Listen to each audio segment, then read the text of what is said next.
Hi, my name's Irrelevant, and I recently shot some videos in this room, and they looked like garbage. Why?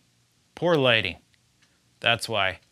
Partly because of this guy right here. You see, this guy's bright, but it's 4000K, and all my accessory lighting is 5000K, and that combination lighting kind of confuses the old white balance, and as much as I try to tweak it manually, I can't quite get all my 3 scrapped improvised cameras to sync up quite right and look roughly the same. And I haven't quite got used to color correction. So the easiest way I can do this is to synchronize my lighting.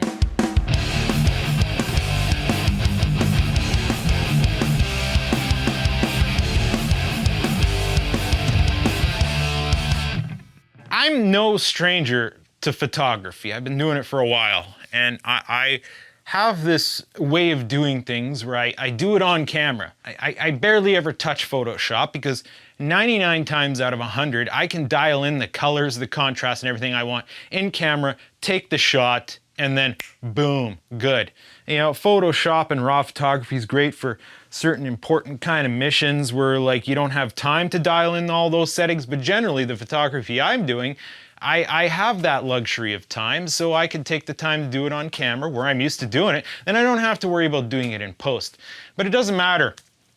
You got to start with good lighting, and that's something that I've been neglecting, and it's something I'm going to deal with today. So when I'm filming in this particular room, I'm getting rid of this thing. That's going to be the first start. So yes, of course, before we get started, safety, cut the power, safety.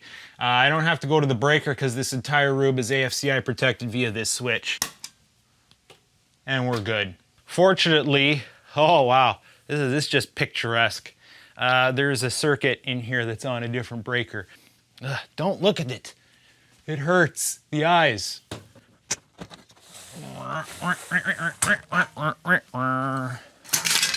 Oh, what do we got there? Okay, some Robertson Red. I'm tall enough, I barely even need my ladder. Oh yeah, get that out of there. Okay. Okay, bud. Yeah, usually connect black first, white, ground. This is all gonna just pull off there now. This is actually a really good light fixture. It sucks it's stuck at 4000K. It'll get repurposed somewhere else. It is going to get replaced with this T8 fluorescent light fixture with, are these 5000 or 6500K bulbs? Either way, they're the right color that I need, and it works quite well. The only problem is it's a plug-in light fixture. So how are we gonna mount the plug-in light fixture to a hard octal mount? With one of these adapterinos. And a 99-cent Eaton Special. You gotta snip the tabs off. They're designed to do that, and then this guy's gonna go right into there, and then you can adapt the light fixture to plug in. Local code might dictate whether or not you can or cannot do this. My inspector said it's kosher. Interesting note, you do not need a license or, you know, anything fancy to change a light fixture. The homeowner is allowed to change the light fixture, as long as they know what they're doing and as long as they are the homeowner. Just gonna go ahead and take these existing connections and wrap them around the screw. Hey, that's the wrong one. That one goes on this side, bud.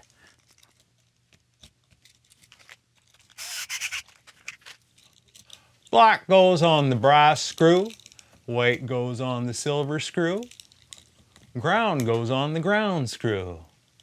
If you don't know the difference, don't do this work. I'm going to be cheating, and I'm going to allow this to self-ground because the actual screws on here and the metal frame on this guy, on the plug, is grounded to the ground screw. So as soon as I bolt this guy to the box, it's going to be grounded. Now, if I was doing an actual plug-in receptacle in the wall, yeah, absolutely, I'm going to use that ground wire. But for a light fixture I'm not actively interacting with, it's going to be fine. We're going to have to remove the existing screws because they're going to get in the way. And then the adapter just kind of pshonk, pshonk, pshonk, pshonk, pshonk. Oh, there you go. Now you have a light plug thing. Now you got to roughly finagle that into place. That's roughly in alignment. Mind the old peepers. Stuff's gonna be flaking down from there, right? That's one. Don't cross-thread it, bud. There we go.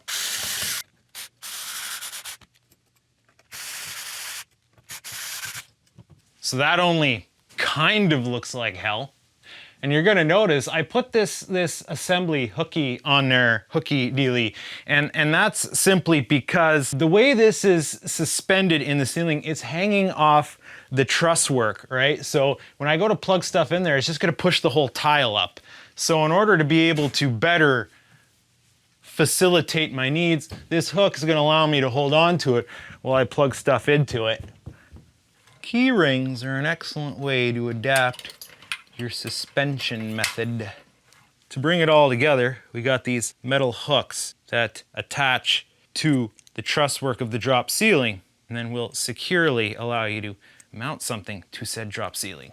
This guy is roughly 4 feet long. We got to get these in about the right spots.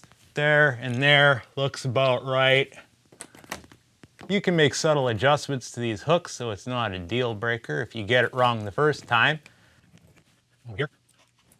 Yeah, we should get this guy on there. And, oh, needs to move down a bit. Needs to move over a bit. There we go. She's hung up.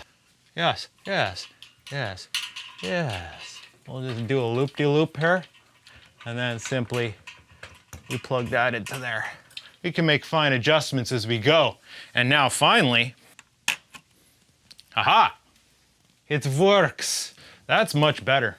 This light is not as bright as the previous light. It's good enough and it'll be overall better. And because of the way it hangs off the rafter work, all I gotta do, I can move it around. I can put it more over by the amps if I'm filming over here, more over by the over there if I'm filming over there. And you know, within the range of that cord, I can move it around. I also have the ability to plug in an accessory lighting into there if I really wanted to.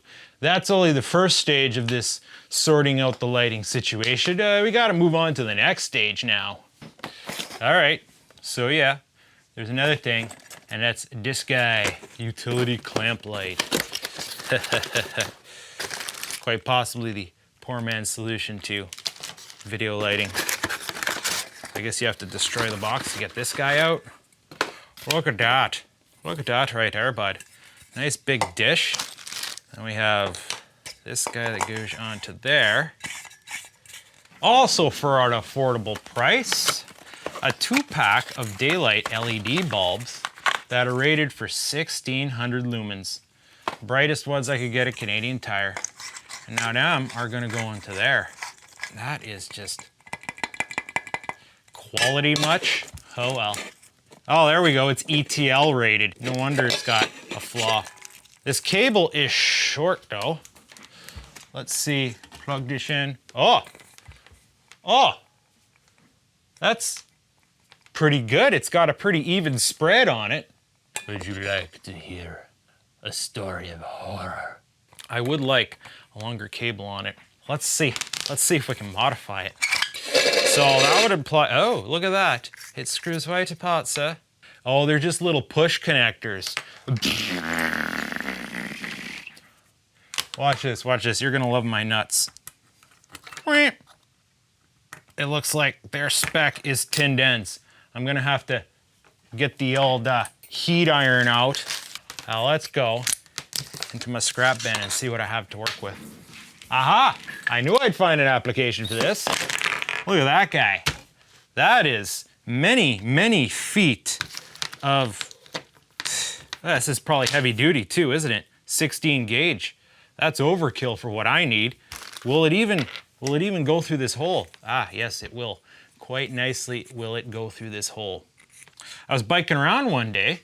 At the end of the driveway, someone's driveway, I saw an old an old pressure washer. And I wasn't interested in fixing it, but I cut the cable off it, this nice long cable. Now, the end here has GFCI protection, which, okay, I guess I can use this light in the rain now, and if this doesn't pop, I know I'm safe. In the meantime, we're gonna need a bit of exposed wire here. Cutting this kind of insulation is a bit tricky.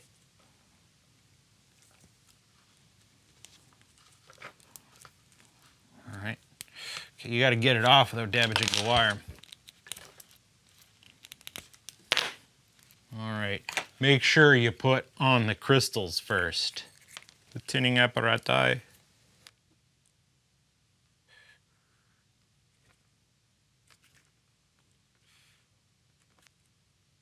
I just want to correct this length here a little bit.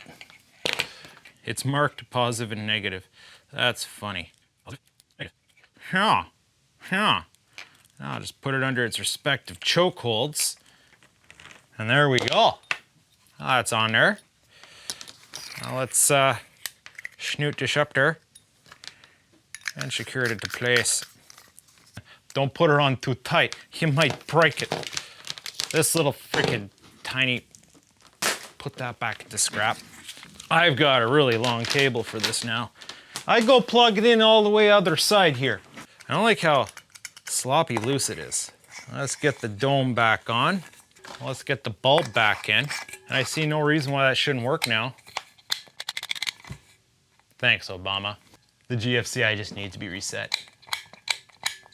What's next, you might ask? How are we gonna mount this? Well, it comes with this silly muffin here. A clamp isn't quite what we want to be doing here. Very many years ago, I bought these lights here. These lights are, you know, film video lights with these nice end pieces that have a tripod mount and a hot shoe slide. Never ended up using them. And in this day and age, they're not admissible in the court of law because they're halogen. And halogen's even like 3,500K, I think. However, I think we can repurpose these mounts. So, the question is, if I put a grippy frame on here, and then like the camera mount in there, and then another grippy frame here, and then can I tighten it up enough? It looks like maybe yes, no. Yes, no, maybe, I don't know. Oh, that locked up rather nicely. Look at that. Oh, it's tough to move, but that's good. Look at that. You can actually mount that on a camera. Be careful though, because this is all metal.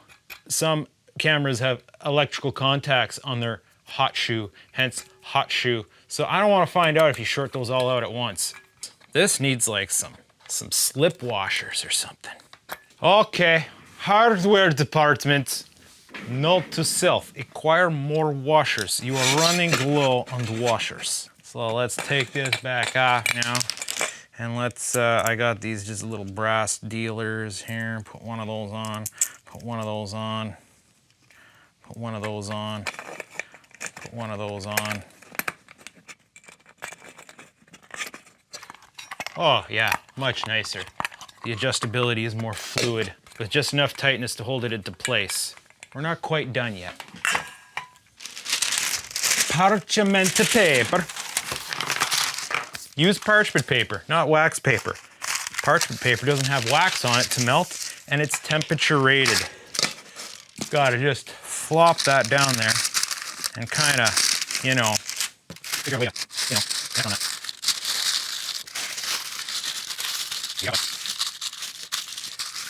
Hockey tape should do.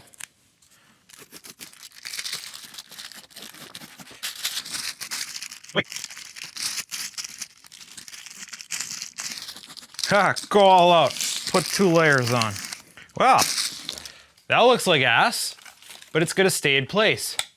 And now we have soft diffusion. You kind of need that for filming. I'm ready for my close-up.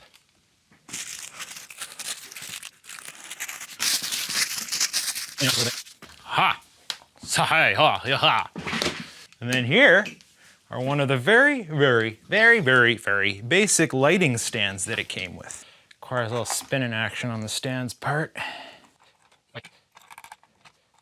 There you go. I lock that into place. Let's Get that nut up there. The wire down in here. I think I have a wire hanger thing that might come in handy. They're a bit large, but they could probably, go onto one of these hooks down here. Happens if I screw this all the way out, take off washer, put on wire hook hanger, put back through, put on the washer. Aha! I've defeated you. There, I've slip ring for wire. There we go. I have lighting now. Proper lighting with a long ass cable. I could go drag this all the way over there right now without having to unplug it. Look at that. How do I look now with a little bit of fill lighting, eh? Hoo, hoo, hoo. It's kind of annoying to look at, but at least it's diffused enough that it's not like... Now, that halogen light, I actually have two of them. So I have another one of these little clampies to work with. And here's a utility light that I've owned for years. Now that bulb is good, but not appropriate. And I'm hoping this other bulb, because it's a 2-pack, will fit in there. Ah, yes, just. We have to give this the same treatment as the other one. This is a better quality assembly, actually. They don't make it like they used to. This isn't even that old. The cable is significantly shorter on this one, just like the other one. And maybe I'll leave this be a short one. Again, I'm gonna need some washers. Back to the hardware department. That's ugly, but I have a feeling I'll need more width this time. That'll do. Yeah, this one's trickier to install because of how already taut this assembly is. Didn't I taught you nothing? Put a washer on there. Put that hook. Put that another washer on there. Free vent. Let's get through the hole. Start torquing it up.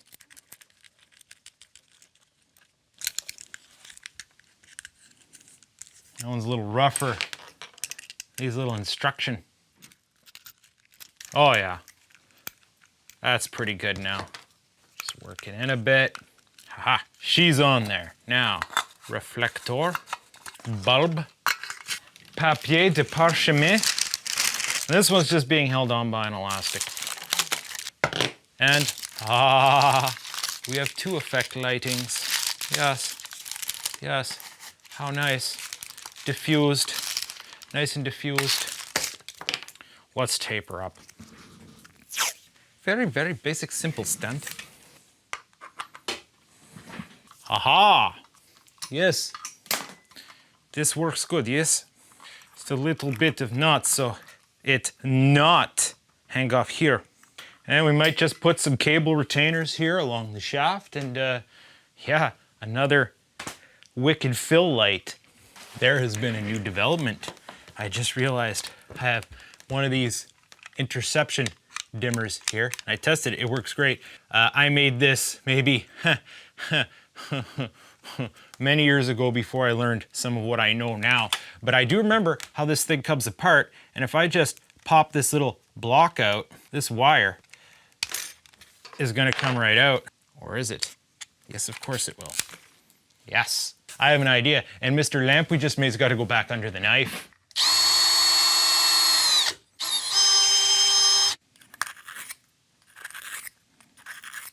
Make them as one.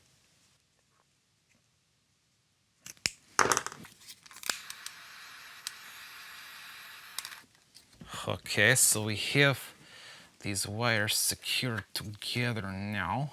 Get them through this hole all together, which I have arranged to happen nicely.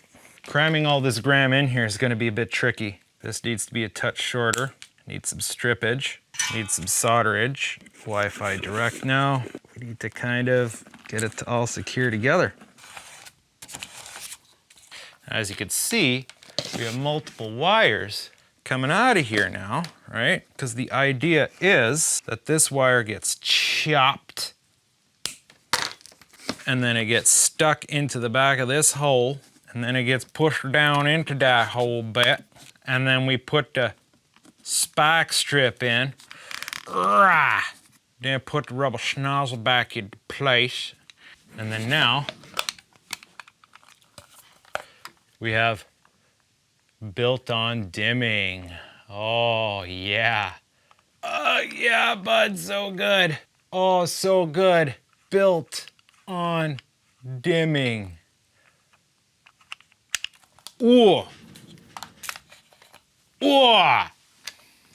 Now that fill light is a little bit more less, or more less, a little bit more subtle. So built-on dimming, GFCI protection, diffusion. Now I have another one of those little thumb dimmers somewhere. It doesn't matter because I had another plan. That's gonna have automatic dimming. This other one is gonna take a slightly different direction. Note to self, purchase more Chase nipples. Chase nipples, very, very handy. I got 99 problems, but connecting two electrical boxes together is not one.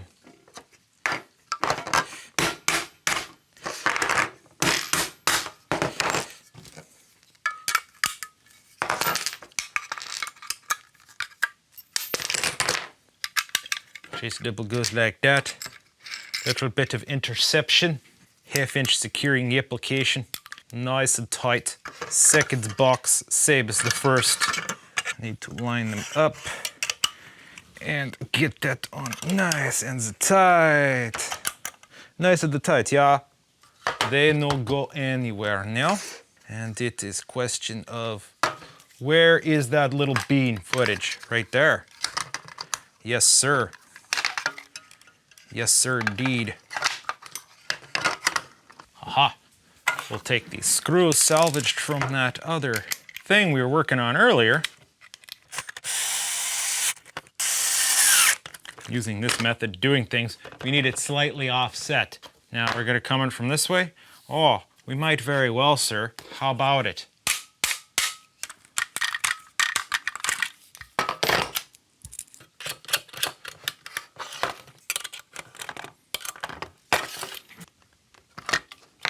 Good enough.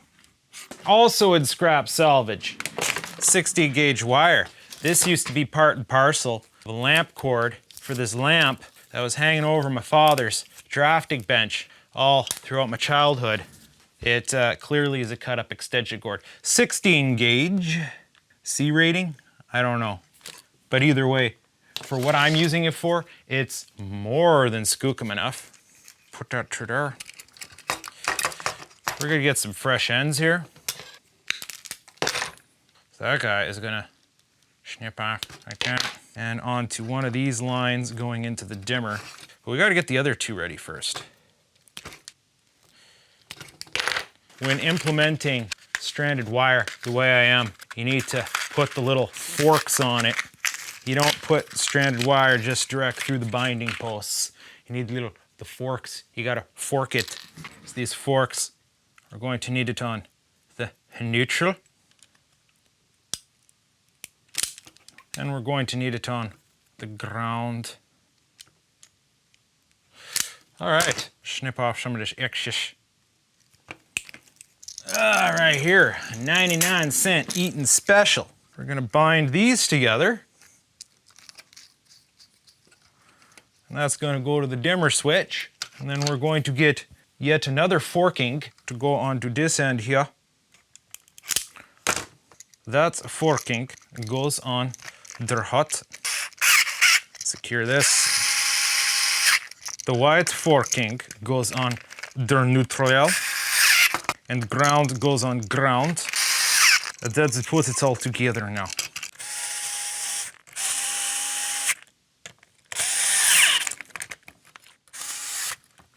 Yes, edge one secure. Look at that. This guy right here gets secured. All right. Now we need something. We need something for this. Jam that rubber in there. Cut it off frontwise.